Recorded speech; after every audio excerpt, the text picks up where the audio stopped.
Good morning. दोस्तों, माफ़ी चाहूँगा कि मैं काफ़ी लेट से कल मैं कोई वीडियो अपडेट नहीं कर पाया था। और जो हमारा टॉपिक चल रहा था, आप लोगों ने लास्ट पढ़ा था उत्तराखंड में आपदा। ये वीडियो थोड़ा सा गड़बड़ हो गई थी, तो मैं आप लोगों को एक बार हाईलाइटेड तरीके से वापस ले करके चल रहा हूँ। और इस वीडियो के बाद हम लोग आज उत्तराखंड की सीमाएं, जो नया टॉपिक इसके बाद होना है, उसे मैं पूरा करूँगा। मैं बहुत हाईलाइटेड तरीके से चल रहा हूँ। आप लोग परसों की वीडियो में देख रहे थे, आपदा और आपदा का कारण और नुकसान आप लोग पढ़ रहे थे। और सबसे पहली आपदा हमने 1 सितंबर 1803 से ली थी, जब से गढ़वाल का, एक तरीके से गढ़वाल में बहुत बड़ी आपदा जिसे हम लोग बोल सकते हैं, 7.5 रिएक्टर पैमाने पर जो भूकंप आया था। श्रीनगर गढ़वाल इसका मुख्य केंद्र माना गया था, और जो है श्रीनगर को काफ़ी क्षति हुई थी। वहीं से हम लोग आगे चल रहे थे। उसके बाद 1816 पौड़ी भूस्खलन, जोशीमठ भूस्खलन, मंदाकिनी का मार्ग रुकना वगैरह वगैरह। शुरुआत में बहुत अच्छा जो है चल रहा था, बीच में आवाज़ थोड़ा सा मिस हो गई थी, और तो आप लोग शायद नहीं देख पाए होंगे। जैसे देखिए, बीच में मैं लेके आया था 1998 18-19 अगस्त मालपा में जो भूस्खलन आया था, और उसमें कैलाश मानसरोवर यात्री जो है हताहत हुए थे। सेना के द्वारा इसमें ऑपरेशन ब्लू एंजल नामक ऑपरेशन चलाया गया था। एक प्रसिद्ध नृत्यांगना प्रतिमा बेदी, जो कि कबीर बेदी की पत्नी थी, उनका भी निधन इसमें हुआ था। उसके अलावा हम लोगों ने लास्ट 2020 तक पूरा का पूरा ये खाका तैयार किया था। 2013 पड़ा था, 2013 जो आर्मी के द्वारा ऑपरेशन सूर्या होप जिसमें चलाया गया था, पूरे हिमालयी क्षेत्र में, उच्च हिमालयी क्षेत्र में जो है आपदा आई थी। उसके बाद हम लोग लास्ट गए थे 2020 में टांगा गांव, 20 जुलाई 2020 को बंगा पानी में जो है ये सारी चीज़ें घटित हुई थी। और उसके बाद हम लोगों ने पढ़ा था कि उत्तराखंड देश का पहला राज्य है जिसने आपदा मंत्रालय का गठन किया था। और राज्य में आपदा प्रबंधन मॉडल जो है हमने ऑस्ट्रेलिया से ग्रहण किया। 2006 में स्थापित जो एनडीआरएफ है, उसकी तर्ज पर अक्टूबर 2013 में उत्तराखंड में भी जो है एसडीआरएफ का गठन किया गया, और राज्य में आपदा एक्ट जो लागू किया गया वो 2005 में जारी किया गया। ये लास्ट आप लोगों ने पढ़ा था। मैं बहुत हाईलाइटेड तरीके से यहाँ तक आ चुका हूँ। अब हम लोग देखते हैं जो नया हमारा टॉपिक है वो ये है कि उत्तराखंड में सीमाएं, क्योंकि ज्योग्राफी पढ़ रहे थे और सीमाएं पढ़ना बहुत अहम चीज़ है, हो जाती है, बहुत अहम हो जाता है। देखिए, उत्तराखंड का क्षेत्रफल तो आप लोगों को याद है कि 53483 वर्ग किलोमीटर में जो है उत्तराखंड फैला हुआ है, उत्तराखंड विस्तारित है। अब मैं इसका अक्षांशीय और देशांतरी विस्तार लेकर के नहीं चल रहा, बल्कि केवल जो सीमाएं हैं हमारी, उसको लेकर के हम चल रहे हैं। देखिए, अगर हम मैप के अकॉर्डिंग अगर इसे देखें तो यहाँ उत्तराखंड का मैप बना हुआ है। और बात करें, देखिए, राज्य के पूर्व में जो है, यहाँ ये आप लोगों का कर्सर देख रहे होंगे, पूर्व में जो है नेपाल है, और पश्चिम में यानी कि इस तरफ जो है आपका पश्चिम की तरफ देखा जाए तो ये हिमाचल प्रदेश का रीजन यहाँ पड़ेगा। भारत के मैप से एक्सट्रैक्ट किया गया है, इसे आप लोग आसानी से समझ सकेंगे। और दक्षिण की बात करें तो दक्षिण में पूरा का पूरा उत्तर प्रदेश, यहाँ नीचे की तरफ पूरा का पूरा उत्तर प्रदेश यहाँ पर आएगा सीमा बनाने के लिए। और फिर देखिए, उत्तर की बात करें तो यहाँ पूरा का पूरा चीन विस्तारित है। और हमें ये बहुत ज़रूरी जानने के लिए है कि फैक्ट जो पूछे जाते हैं परीक्षाओं में, वो ये जानना है कि गढ़वाल और कुमाऊँ के बीच जो सीमांकन है, गढ़वाल के केवल 2 जिले, अगर आप लोग नोट कर सकें, देख सकें, तो चमोली और पौड़ी, गढ़वाल के केवल 2 जिले जो है कुमाऊँ के ज़िलों से सीमा या कुमाऊँ से सीमा बनाते हैं। जबकि कुमाऊँ के पिथौरागढ़, बागेश्वर, अल्मोड़ा, नैनीताल, यानी कि 4 जनपद जो है गढ़वाल से सीमा बनाते हैं। इस तरीके से अगर आप लोग इसे देखेंगे तो आपके मैं, हालांकि इस मैप को भी मैं नीचे लेकर के आ रहा हूँ, इसे हम लोग देखेंगे।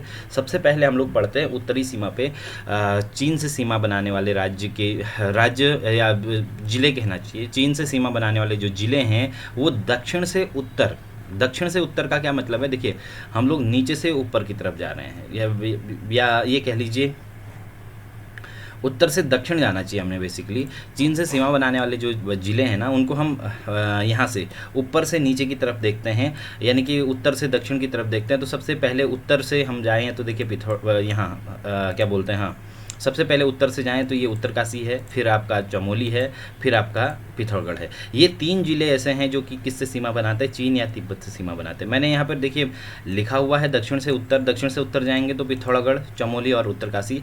जबकि मैंने आप लोगों को दोनों ही सीरीज़ बता दी। आप लोग देखिए, ये मैप याद करना बहुत आसान चीज़ है। अगर आप लोगों को मान लीजिए उत्तराखंड का नक्शा नहीं याद है, बनाना नहीं आ रहा है, तो पहले भी मैंने बोला कि आप लोग क्या करिए, छोटे छोटे बॉक्स बना लीजिए इस तरीके से, और उन बॉक्सों को दूसरे की सीमा पर टच करते हुए बनाइए। और ये मान लीजिए कि ये फलां जिला है, ये फलां जिला है, और इस तरीके से आप लोग जिलों का केवल एक गोले के माध्यम से भी आप लोग उसे दर्शा सकते हैं। बस आप लोगों को ये याद होना चाहिए कि कौन सा क्षेत्र या कौन सा जिला किससे सीमा बनाता है। तो हम लोग देखिए दोनों तरीके से पढ़ चुके। दक्षिण से उत्तर की बात करें, नीचे से ऊपर की तो पिथौरागढ़, चमोली और उत्तरकाशी, और उत्तर से दक्षिण की बात करें तो उत्तरकाशी, चमोली और पिथौरागढ़। ये 3 जिले ऐसे हैं जो चीन से सीमा बनाते हैं। और चीन से हमारी जो क्या बोलते हैं सीमा है, करीब 350 किलोमीटर लंबी है। और सबसे लंबी जो सीमा चीन से बनाता है वो कौन बनाता है? पिथौरागढ़ बनाता है। ये बेसिक से फैक्ट हैं जिन्हें आप लोगों को याद रखने ही चाहिए। वीडियो बहुत छोटी होगी, बहुत अल्प समय के लिए मैं जो है इसे इलाबोरेट कर रहा हूँ। फिर देखिए नेपाल से सीमा बनाने वाले जो ज़िले हैं, यहाँ पर राज्य बार बार मेंशन हो गया, ये ज़िले होना चाहिए। ज़िलों में जो है दक्षिण से उत्तर देखा जाए, दक्षिण से उत्तर का मतलब देखिए नीचे से ऊपर हम लोग जाएंगे किससे? नेपाल से सीमा बनाने वाले में दक्षिण से उत्तर जाएँ तो सबसे नीचे आएगा उधम सिंह नगर, फिर चंपावत और फिर पिथौरागढ़। यानी कि ये भी 3 हैं। उत्तर से दक्षिण जाएँ तो पिथौरागढ़, चंपावत और उधम सिंह नगर। और जबकि आप दोनों ही स्वरूपों में देखिए तीनों ही बना रहे हैं। यहाँ दाईं तरफ आपका नेपाल है, पिथौरागढ़ अगर उत्तर से लेंगे तो पिथौरागढ़, चंपावत और उधम सिंह नगर, और दक्षिण से लेंगे तो उधम सिंह नगर, चंपावत और पिथौरागढ़। ये 3 जिले जो हैं किससे सीमा बनाते हैं? नेपाल से सीमा बनाते हैं। और नेपाल से हमारी कुल सीमा रेखा की जो लंबाई है वो है 275, और इनमें भी सबसे लंबी जो सीमा बनाता है वो कौन बनाता है? पिथौरागढ़ जनपद बनाता है। यानी कि एक क्वेश्चन बेसिक से आप लोगों को क्लियर हो जाएगा कि कुल सीमा रेखा में सबसे लंबी जो अंतर्राष्ट्रीय सीमा रेखा बनाने वाला जिला है वो कौन सा है? पिथौरागढ़ जिला है। फिर देखिए कुल अंतर्राष्ट्रीय सीमा रेखा की लंबाई, तो आप लोग अब तो ये बहुत आसानी से क्लियर कर सकेंगे। 350 किलोमीटर चीन से, 275 किलोमीटर आपका नेपाल से कुल सीमा रेखा की लंबाई जो है 625 किलोमीटर है। नेक्स्ट देखिए हम बात करें उत्तर प्रदेश से उत्तराखंड, और उत्तराखंड से उत्तर प्रदेश किस तरीके के सीमांकन कर रहा है। उत्तर प्रदेश से उत्तराखंड के 5 जिले क्रम से देखेंगे कौन कौन से सीमा बनाते हैं। उत्तर प्रदेश से उत्तराखंड के 5 जिले क्रमशः पूर्व से जा रहे हैं, पश्चिम से पूर्व जा रहे हैं। देहरादून पश्चिम से पूर्व जब जाएंगे तो मैप में आप फिर देखिए पश्चिम, ये पश्चिम है ना, मैप में हमेशा लेफ्ट हैंड की तरफ से पश्चिम, राइट हैंड की तरफ से पूरब होता है। तो पश्चिम से जाएंगे तो यूपी से कौन कौन सीमा बना रहा है देखिए, देहरादून 1, हरिद्वार 2, पौड़ी 3, नैनीताल 4 और उधम सिंह नगर 5। 5 जिले हमारे किससे सीमा बना रहे हैं? यूपी से सीमा बना रहे हैं। और ये आप लोग इसी क्रम में आप लोग देखने वाले हैं। देखिए जैसे पश्चिम से बात करें, देहरादून, हरिद्वार, पौड़ी, नैनीताल और उधम सिंह नगर। जबकि उत्तराखंड से उत्तर प्रदेश के 7 जिले सीमा बनाते हैं। अब ये 7 जिलों का जो क्रम है ना वो ये नीचे पढ़ रहे हैं। देखिए देहरादून से केवल सहारनपुर जिले से सीमा बनती है। हरिद्वार से बात करें तो मुजफ्फरनगर और बिजनौर यूपी के 2 जिलों से सीमा बनती है। पौड़ी से बात करें तो बिजनौर और मुरादाबाद है, हाँ यहाँ पे रॉ लग गया, मुरादाबाद है ये, तो मुरादाबाद ये भी 2 जिलों से सीमा बना रहा है। फिर नैनीताल, रामपुर 1 जिले से सीमा बना रहा है। और उधम सिंह नगर देखिए बिजनौर, मुरादाबाद, रामपुर, बरेली, पीलीभीत कुल मिलाकर के 5 जिलों से ये सीमा बना रहा है। तो इनमें से बहुत सारी चीज़ें कॉमन हैं, बहुत जिले कॉमन हैं। तो टोटली अगर हम कॉमन, अब पश्चिम से पूरब का क्रम जो है, पश्चिम से पूरब का क्रम है सबसे पहला सहारनपुर, फिर मुजफ्फरनगर, फिर बिजनौर, फिर मुरादाबाद, फिर रामपुर, फिर बरेली, फिर पीलीभीत। इस तरीके से ये देख लीजिए टोटल 7 जिले यूपी के हैं जो उत्तराखंड से सीमा बनाते हैं। क्लियर है ना? उत्तराखंड के जो है 5 जिले और यूपी के 7 जिले हैं जो आपस में क्या है? सीमा बनाते हैं। फिर आपका आता है हिमाचल से उत्तराखंड की सीमा की बात करते हैं। हिमाचल से उत्तराखंड की सीमा जब भी हम देखें तो इसे यूँ देख लीजिए, हिमाचल से उत्तराखंड की सीमा जो बनाने वाले ज़िले हैं, उत्तराखंड के तो 2 जिले हैं। कौन कौन से 2 जिले हैं? उत्तर से दक्षिण देखें, यानी कि ऊपर से नीचे देखें तो पहला जिला उत्तरकाशी, दूसरा देहरादून।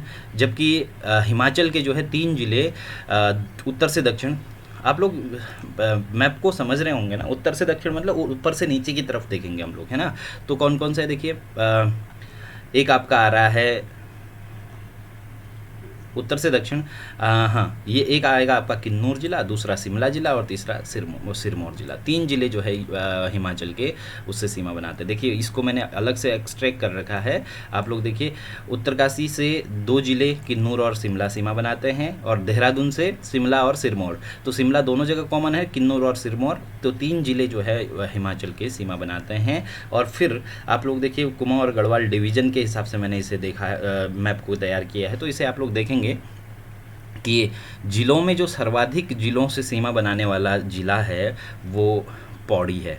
अब यहाँ पर शायद आपको पौड़ी का थोड़ा सा नहीं दिख रहा है, तो मैं आप लोगों को ऊपर वाले मैप में लेके चलता हूँ।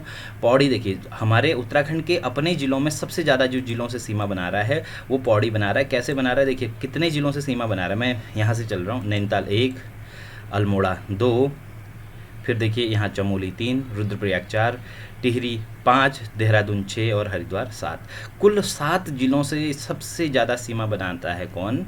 आपका पौड़ी बनाता है। ये फैक्ट भी याद रखेंगे। जैसे राष्ट्रीय स्तर पर आप लोग पढ़ते हैं ना, सबसे अधिक राज्यों से सीमा बनाने वाला जो राज्य है वो कौन सा है? कौन है फिर सबसे अधिक राज्यों से जो सीमा बना रहा है? चलिए, ये क्वेश्चन मैं आप लोगों के लिए छोड़ रहा हूँ। सबसे अधिक, और एक बार मैंने पेपर दिया था उसमें सबसे अधिक वाला राज्य न पूछ के दूसरा राज्य भी पूछा था, तो ये क्रम आप लोगों ने वैसे भी याद रखना चाहिए। देखिए यहाँ भी मैं दूसरे उस पर भी जाऊँगा, क्योंकि पौड़ी के बाद देखिए यहाँ चमोली को जैसे 1, उत्तरकाशी, रुद्रप्रयाग 2, पौड़ी 3, अल्मोड़ा 4, बागेश्वर 5 और पिथौरागढ़ 6। दूसरे क्रम को भी आप लोगों ने मेरे ख्याल से याद रखना चाहिए, क्योंकि मैंने जब एक पेपर कोई दिया था सेंट्रल गवर्नमेंट का, सेंटर का था वो पेपर, तो सबसे अधिक राज्यों से सीमा बनाने वाला राज्य न पूछ करके वहाँ पूछा था दूसरे स्तर पर। तो यहाँ पर भी ये दशा हो सकती है, इसलिए याद रखिए सबसे अधिक जिलों से जो सीमा बना रहा है वो पौड़ी बना रहा है, दूसरे नंबर पर आपका चमोली आ रहा है। अब नीचे और फैक्टों को देखते हैं। देखिए थोड़ा सा ये है, हाँ